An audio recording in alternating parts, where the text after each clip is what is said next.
You've got to make sure you don't have a weak mind. It's easy to overlook, but it's one of the most dangerous traps in life. We can be so concerned with physical strength, how we look on the outside, that we forget the inside is where the real battle happens.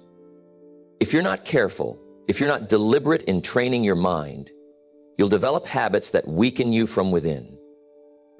You won't even realize it until you're facing a challenge and your mind gives up before your body ever does. I want you to imagine this. You're planting a garden. You're excited, hopeful, thinking about all the fruits and flowers that will bloom. But what happens if, without realizing it, you also plant weeds? You water them, nurture them, right alongside your crops. One day you wake up and your garden is overrun, and you wonder, how did this happen? That's exactly how life works. Most people don't realize it's not always the big mistakes that ruin us. It's the small, unnoticed habits we carry every day. The weeds we plant in our minds without even knowing. And by the time we see the damage, we're wondering why success seems so far out of reach. When I was just starting out, I used to think success was all about the big moves, the right job, the perfect opportunity, the next big break.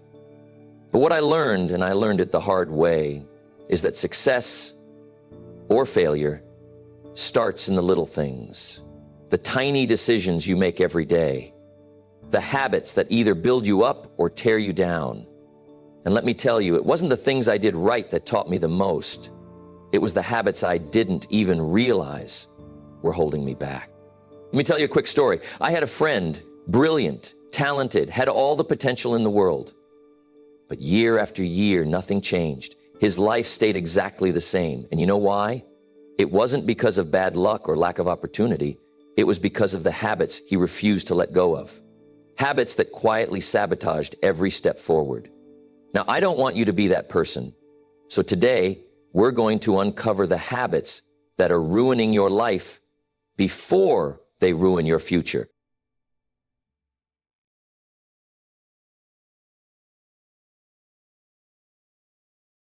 I want you to think about this for a moment. Have you ever met someone who seems to complain about everything? The weather's too hot, the coffee's too cold, the boss is unfair, the traffic's unbearable. You sit with them for 5 minutes, and by the end of the conversation, you feel like the world's about to collapse. Now, here's the thing. Most of us don't realize when we become that person. Complaining is sneaky. It starts small, almost harmless. But before you know it, it becomes a habit, and that habit can quietly ruin your life. I learned this lesson early on in my career. I was working hard, trying to get ahead, but I wasn't seeing the results I wanted. And instead of focusing on what I could do differently, I found myself complaining. I'd grumble about how the company wasn't fair, how others had better opportunities, how the economy wasn't on my side. But here's the truth. All that complaining didn't change a thing. It didn't make my situation better. It just made me feel worse. It just made me feel worse. It drained my energy, clouded my thinking, and kept me stuck exactly where I was. I was feeding the problem, not the solution. You see, every time you complain, you're reinforcing a mindset of helplessness. You're telling yourself and everyone around you that you have no control over your circumstances. And the more you focus on what's wrong, the bigger those problems seem. Where your attention goes, your energy flows. So if you're always pointing out the negative, you're wiring your mind to see life through that lens. You start to believe that you're a victim of your circumstances rather than the creator of your future. Now, I'm not saying you should ignore problems or pretend everything's perfect. Life isn't about sticking your head in the sand and hoping things magically improve. But there's a big difference between acknowledging a challenge and constantly complaining about it. Strong people face their problems head on. They look at a situation and ask, what can I do about this? That's a shift in mindset that changes everything. When you stop complaining and start taking responsibility, you move from being passive to being proactive. You stop feeding the problem and start feeding the solution. I remember meeting a young man at one of my seminars. He came up to me after the session, frustrated about his job. He complained about his boss, his coworkers, his pay, you name it. I listened for a bit. Then I asked him one simple question. What have you done to change your situation? He paused, thought about it, and admitted he hadn't done much. He was so busy complaining that he hadn't even tried to find a solution. That conversation was a turning point for him. He realized that as long as he focused on the problem, he'd stay stuck. But when he shifted his mindset, he found opportunities he'd never noticed before. Within a year, he had a new job, better pay, and a whole new outlook on life. Complaining gives the illusion of action, but it doesn't move you forward. It keeps you circling the same problems without ever finding a way out. If you want to build a strong mind and a successful life, you've got to break the habit of complaining. Focus on solutions, take responsibility, and watch how quickly your life starts to change. Let me tell you something about excuses. They're comforting, aren't they? They feel like a soft pillow you can lean on when things don't go your way. You didn't get the promotion? Well, my boss doesn't like me. You didn't hit your goals? I just didn't have enough time. You didn't take that chance? The timing wasn't right. See, excuses let you off the hook. They protect your ego, shield you from failure, and make you feel like it's not your fault. But here's the truth. Every time you make an excuse, you're surrendering your power. You're handing over control of your life to something or someone else. I've seen this firsthand, not just in others, but in myself. Early in my career, I found myself slipping into the excuse trap more times than I'd like to admit. I'd blame the market for slow sales. I'd say I didn't have the right connections or that I wasn't lucky like other people. But one day I realized something. None of those excuses were helping me move forward. In fact, they were doing the opposite. They were keeping me stuck, convincing me that I was powerless to change my circumstances. When you make excuses, you're essentially saying, I'm not in control of my own life. And if you repeat that often enough, you start to believe it. You convince yourself that your failures are out of your hands, that success is reserved for people with better luck, better resources, or better timing. But that's not true. Success isn't about luck. It's about responsibility. It's about owning your decisions, your actions, and your outcomes, no matter how difficult that may be. I remember mentoring a young entrepreneur who was struggling to get his business off the ground. Every time we talked, he had a new excuse. The market's too competitive, or I don't have the right team, or it's just not the right time to grow. Finally, I told him, look, as long as you keep making excuses, you're giving away your power to change this. That hit him hard. But the moment he stopped blaming external factors and started taking full responsibility, things shifted. He found solutions, took action, and within a year, his business was thriving. Excuses might feel comfortable in the short term, but they rob you of growth in the long term. If you want to succeed, you've got to take full ownership of your life. No more blaming, no more justifying, just action. That's where real power lies. One of the quickest ways to drain your confidence and ruin your progress is by constantly comparing yourself to others. It's a habit that sneaks up on you. You see someone driving a nicer car, landing a bigger deal, or living in that perfect house, and suddenly you're questioning everything about your own life. Why am I not there yet? What am I doing wrong? But here's the truth. The moment you start measuring your worth against someone else's success, you've already lost sight of your own path. I remember early in my career, I was attending a seminar filled with people who were already achieving things I could only dream of at the time. I'd look around and think, wow, I'm so far behind. Look at what they've accomplished. And for a while, that comparison paralyzed me. It made me feel like I wasn't good enough, like I'd never catch up. But one day it hit me. I wasn't on their journey, I was on mine. Their timeline wasn't mine to follow. Their success didn't take anything away from what I could achieve. You see, when you compare yourself to others, you're focusing on their highlight reel while ignoring your own behind-the-scenes work. You don't see their struggles, their failures, or the sacrifices they've made. You're comparing your start to their middle or their peak. And that's not just unfair, it's destructive. It robs you of joy, motivation, and the energy you need to keep pushing forward. I had a friend who was constantly comparing his business to others. Every time a competitor launched a new product or hit a new milestone, he'd spiral into frustration. He spent so much time watching what everyone else was doing that he stopped focusing on his own growth. His business started to stall, not because he wasn't capable, but because he was too distracted to stay on his own path. It wasn't until he pulled back, refocused on his own goals, and stopped worrying about the competition that things started to turn around. The only person you should be competing with is who you were yesterday. Your progress, your journey, your success. It's yours alone.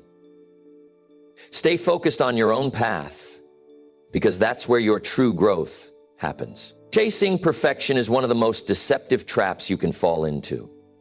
On the surface, it seems like a noble pursuit, wanting to get everything just right, making sure every detail is flawless before you take that next step. But let me tell you, perfection is a moving target. It keeps shifting the closer you think you are.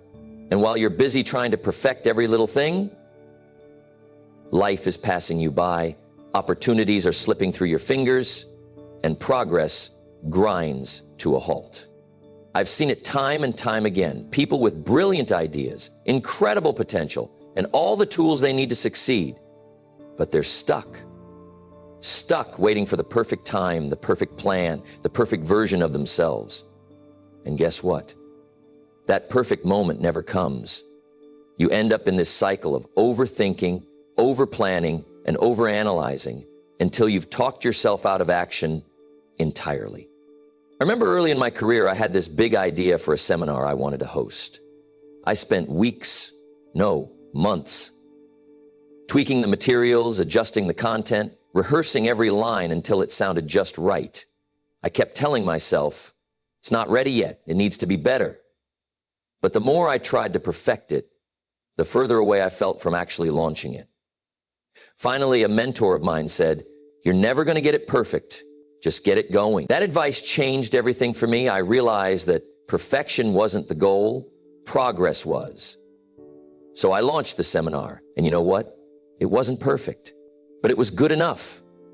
And more importantly, it got me moving. Each time I hosted it, I learned something new, I made adjustments, and it got better over time. But none of that growth would have happened if I'd waited for it to be flawless from the start. Perfectionism is rooted in fear. The fear of making mistakes, of being judged, of falling short. But mistakes are how we learn. Setbacks are how we grow. If you're afraid to move forward because things aren't perfect, you're robbing yourself of the very experiences that will make you better. Success isn't about doing everything perfectly. It's about doing things consistently. It's about showing up, making adjustments along the way, and learning from the process. I've seen people spend years polishing a business plan that never sees the light of day because they're afraid it's not perfect. Meanwhile, someone else with half the preparation but twice the courage is out there making moves, learning on the fly, and building something great.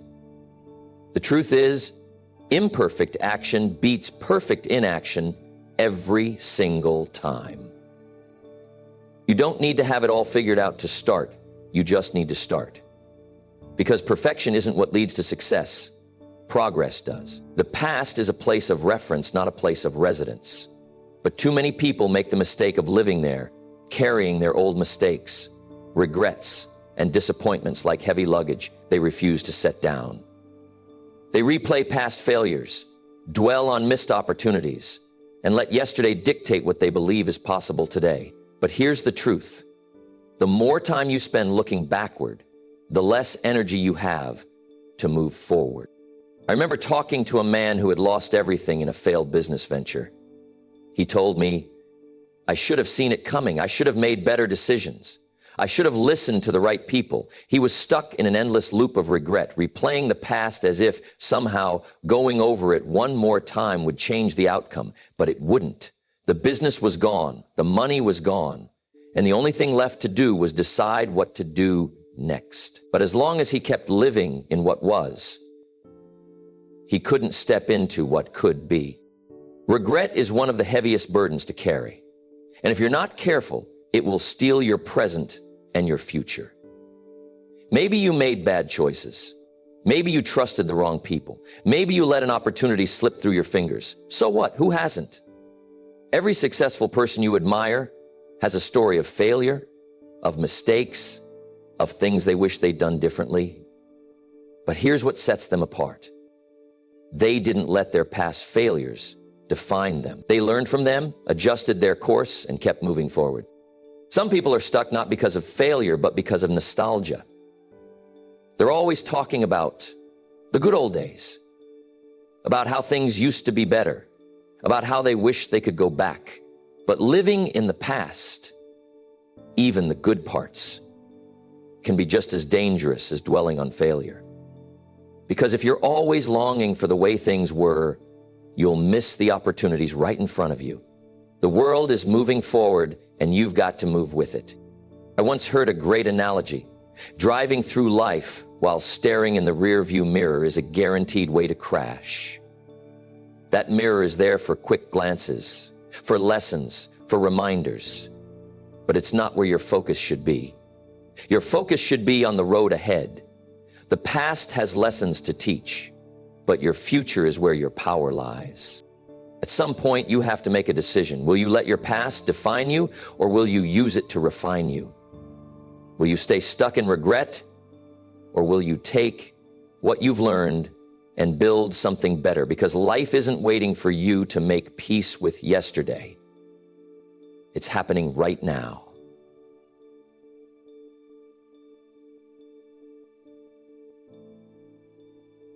At some point, you have to wait until it's ready for you. It's happening right now. One of the most subtle but dangerous habits that can ruin your life is seeking external validation. Now, we all like to be appreciated, to be recognized, to hear someone say, "You did a great job," or "I'm proud of you." That's human nature.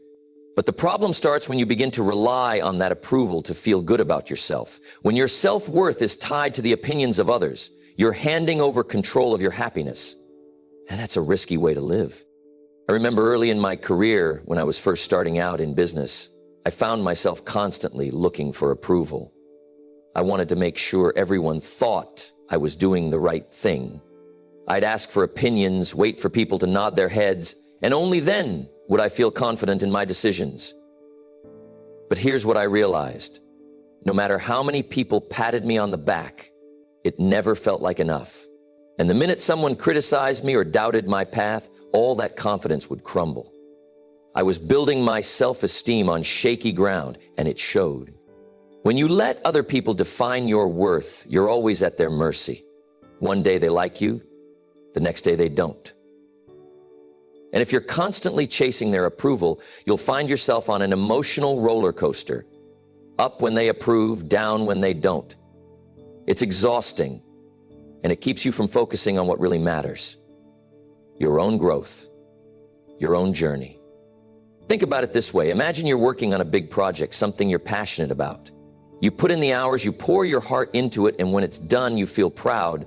But then you show it to someone and they shrug their shoulders or offer some lukewarm feedback. Suddenly, all that pride evaporates and you start doubting yourself. Maybe it wasn't that good after all. But was the project any less valuable because someone didn't clap for you? Of course not. The problem wasn't the work. It was your need for external validation. Strong people set their own standards. They know their worth isn't tied to applause or recognition. They understand that success isn't about pleasing everyone. It's about staying true to their values and their vision. When you stop seeking approval from others, you free yourself to take risks, to make bold moves, and to live authentically. I've seen people hold back from pursuing their dreams simply because they were afraid of what others might think. What if I fail? What will people say? But the truth is, people are always going to have opinions. Some will cheer you on, others will criticize you, and most won't even notice. So why give them so much power over your life?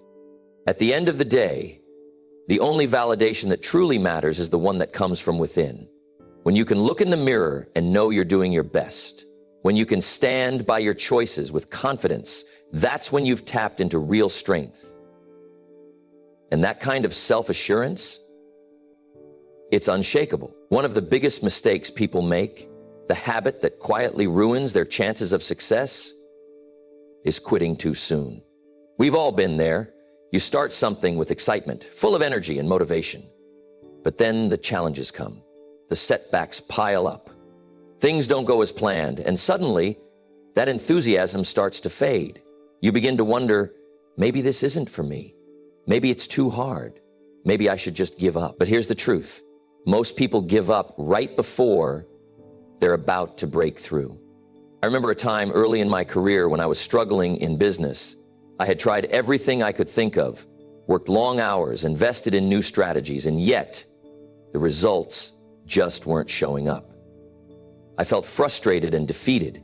I thought about throwing in the towel more times than I cared to admit, but something inside me said, stick with it a little longer. And sure enough, just when I thought I couldn't take another failure, things started to shift. Opportunities I hadn't seen before began to appear. Doors that were once closed started opening. And looking back, I realized that if I had quit when it felt hardest, I would have missed out on everything that came after.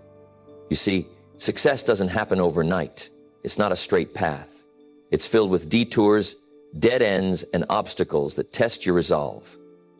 But those obstacles, they're not there to stop you. They're there to strengthen you, to see how badly you really want it.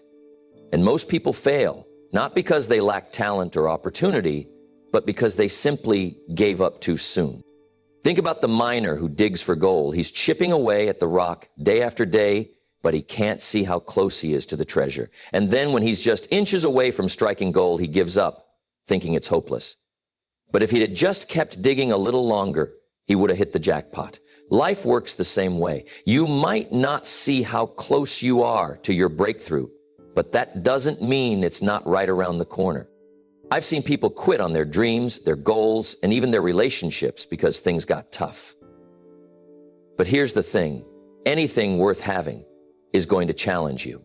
It's going to test your patience and your perseverance. And if you walk away at the first sign of struggle, you'll never know what you're truly capable of. Strong people understand that setbacks are part of the process. They don't see failure as the end. They see it as feedback, as a lesson to learn and grow from. They know that persistence is the secret ingredient to success. It's not about who starts the fastest. It's about who keeps going when things get tough. So, the next time you feel like giving up, ask yourself, what if I'm just one step away from my breakthrough? Because you might be closer than you think. And if you quit now, you'll never know what could have been. One of the sneakiest habits that can ruin your life is avoiding discomfort. Now, I get it. Nobody likes to feel uncomfortable. It's natural to want things to be easy, smooth, predictable. We live in a world that caters to comfort. Everything from fast food to instant entertainment is designed to make life more convenient. But here's the catch. Comfort might feel good in the short term, but in the long run, it's the enemy of growth. Let me tell you a story from my early days in business. When I first started out, I was terrified of public speaking. The very idea of standing in front of a crowd made my palms sweat and my heart race. It would have been easy to avoid it, to stay in my comfort zone and focus on things that didn't require me to face that fear. But I realized something important. If I wanted to grow, if I wanted to reach more people and expand my business, I had to get comfortable being uncomfortable. So I pushed myself to step on that stage, shaky voice and all.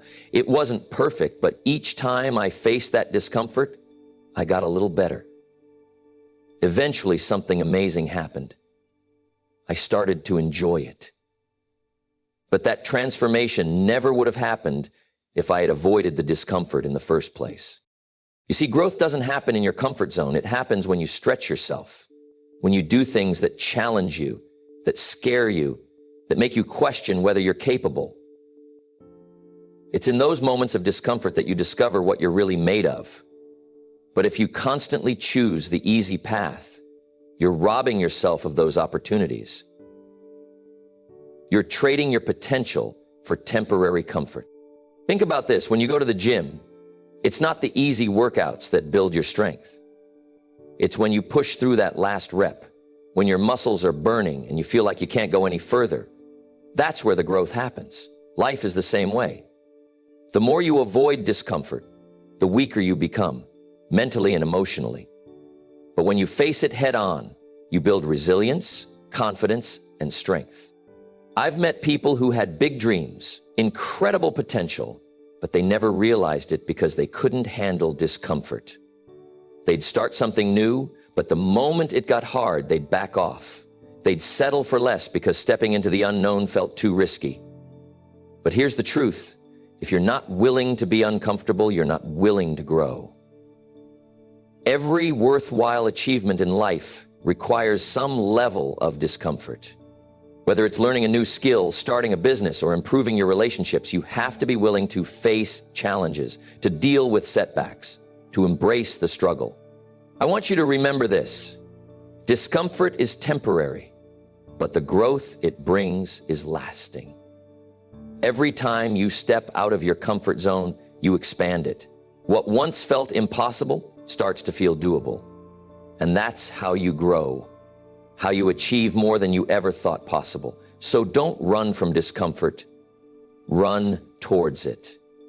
Because on the other side of that discomfort is the life you've been dreaming of. Holding grudges is one of those habits that feels justified in the moment, but over time it becomes a heavy burden that drains your energy and steals your peace. We've all been hurt by someone, a friend who betrayed us, a colleague who undermined us, a family member who let us down. And when that happens, it's easy to hold on to that anger, thinking it gives us power or somehow protects us from being hurt again. But here's the truth. Holding a grudge doesn't punish the other person. It punishes you. I remember early in my career, I had a business partner who I trusted deeply. We started a venture together full of big plans and high hopes. But as things progressed, I discovered he wasn't being honest with me. He made decisions behind my back, and eventually, it cost us the entire business. I was furious. I felt betrayed, and for a long time, I carried that resentment with me. Every time I thought about him, that anger would bubble up, and I'd replay the situation in my mind, thinking of all the ways he wronged me. But here's what I realized. While I was busy being angry, he had moved on with his life. He wasn't losing sleep over what happened. I was. I was the one carrying that emotional weight, letting it affect my mindset, my relationships, and even my ability to trust new opportunities. It was like walking around with a heavy backpack full of rocks, and the only person suffering from it was me. When you hold a grudge, you're giving someone else control over your emotions. You're allowing their actions, which are in the past, to dictate how you feel today. That resentment doesn't just stay neatly tucked away. It seeps into other areas of your life. It makes you more negative, less open, and more guarded. And over time, it chips away at your emotional resilience. Now, forgiving someone doesn't mean you're saying what they did was okay. It doesn't mean you have to welcome them back into your life or forget the lesson you learned. Forgiveness is about freeing yourself. It's about letting go of that heavy emotional baggage so you can move forward unburdened. Strong people don't forgive because the other person deserves it. They forgive because they deserve peace. He says that becoming is real because peaceful. I've seen people hold grudges for years, even decades, and the toll it takes is heartbreaking. It affects their health, their happiness, and their ability to build meaningful connections. They become stuck, anchored to a past they can't change, and it keeps them from fully embracing the present. But the moment they let go, the moment they release that resentment, it's like a weight lifts off their shoulders. They feel lighter, freer, more energized. If you're carrying a grudge right now, ask yourself, is it worth it? Is that anger serving you, or is it holding you back? Because the truth is, you can't move forward while you're still looking back. Life is too short and too precious to waste it being angry over something that's already happened. Let go of the grudge, not for them, but for you. because the freedom and peace you gain from letting go are far more valuable than holding on to any resentment. One of the quickest ways to drain your energy, lose focus, and weaken your resolve is by obsessing over things you can't control. It's a trap we all fall into at some point. We worry about the economy, the weather, what other people think of us, or decisions made by people far removed from our daily lives. But here's the thing. No amount of worry, stress, or frustration will change any of those things. All it does is rob you of the energy you do need to handle the things you can control. I learned this lesson the hard way early in my career. I had just started a business and I poured everything into it. Time, energy, resources. But then the market shifted. A sudden downturn hit the industry. And I found myself constantly stressing about things completely out of my hands. I'd wake up in the middle of the night worrying about what the government was doing, what the competitors were planning, and how the economy might crash even further. I was so focused on these external factors that I wasn't paying attention to the things I could influence. My business strategy, my customer relationships, my own skill development. And you know what happened? The more I fixated on what I couldn't control, the worse things got. My mindset grew negative, my motivation dipped, and my decision-making became clouded by fear.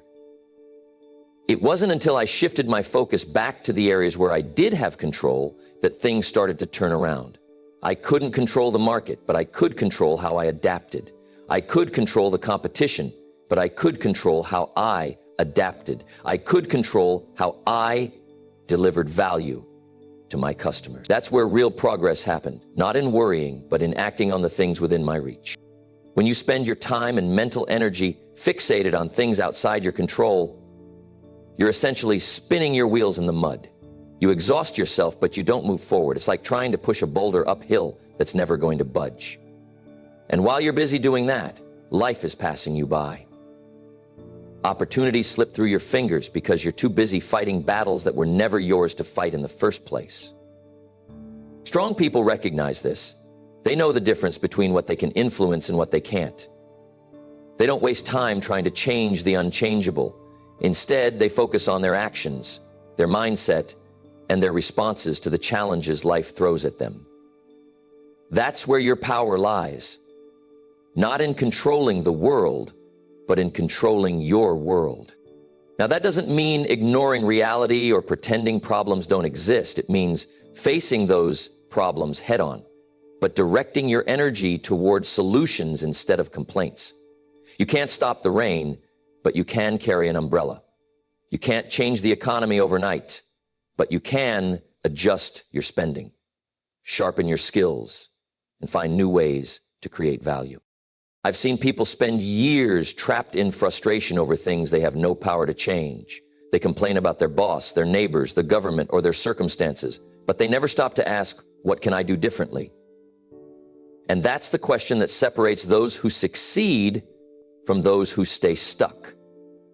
The people who thrive are the ones who put their energy where it counts, on the things they can change, the actions they can take, and the attitude they choose to adopt. At the end of the day, life is always going to throw curveballs your way. You'll face setbacks, challenges, and situations that seem unfair. But the secret to mental strength and lasting success is learning to let go of what you can't control and doubling down on what you can. Because when you focus on your own actions, mindset, and habits, you reclaim your power. And that's when real change begins.